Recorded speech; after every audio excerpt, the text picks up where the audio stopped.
এই অভ্যুত্থানের আমার কাছে ৩টা পর্ব বা ৩টা অধ্যায়। শুরু থেকে ওই ১৭ জুলাই পর্যন্ত, যেদিন আমাদেরকে হল থেকে বের করে দেওয়া হলো। ১৮ জুলাই এটা থেকে ২ অগস্ট পর্যন্ত, এবং ৩, ৪, ৫ অগস্ট ৩টা আলাদা আলাদা অধ্যায় আছে।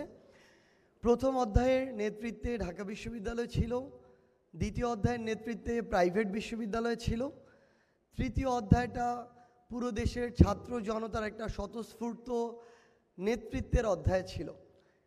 এটা ওই জায়গাটা আমার মনে হয় যে এখানে একটা এতটাই স্পন্টেনিয়াস একটা পর্ব ছিল যে এটা হওয়ারই ছিল। এটা খুনি শেখ হাসিনার কপালে লেখা ছিল। বিগত বছরগুলোতে তার কর্মদোষে সে এটা নির্ধারণ করে রেখেছিল। সো এই যে দ্বিতীয় অধ্যায়ের নেতৃত্বে এবং কম্পারেটিভলি বাংলাদেশে বিভিন্ন ধরনের ইউনিভার্সিটি লেভেলের যারা স্টুডেন্ট, তাদের যদি আমরা একটা গ্রাফ দেখি, রক্ত দেয়া, জীবন দেয়া, এই দুই জায়গাতেই আমার প্রাইভেট বিশ্ববিদ্যালয়ের যারা সহযোদ্ধা, তাদের ত্যাগটা সবচেয়ে বেশি। তো সেই কৃতজ্ঞতা স্বীকার করতে এখানে আসা। তবে আমি আমার জায়গা থেকে মনে করি যে পুরো বাংলাদেশের ইতিহাস আপনাদের এই ত্যাগের জন্য আপনাদের প্রতি সারা আজীবন কৃতজ্ঞ থাকবে।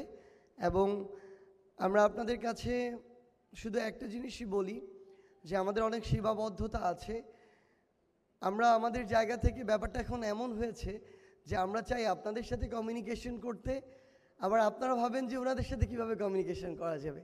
সো আমরা এই ব্রিজটা দ্রুত ক্রিয়েট করে আমরা একসাথে কাজ করতে চাই।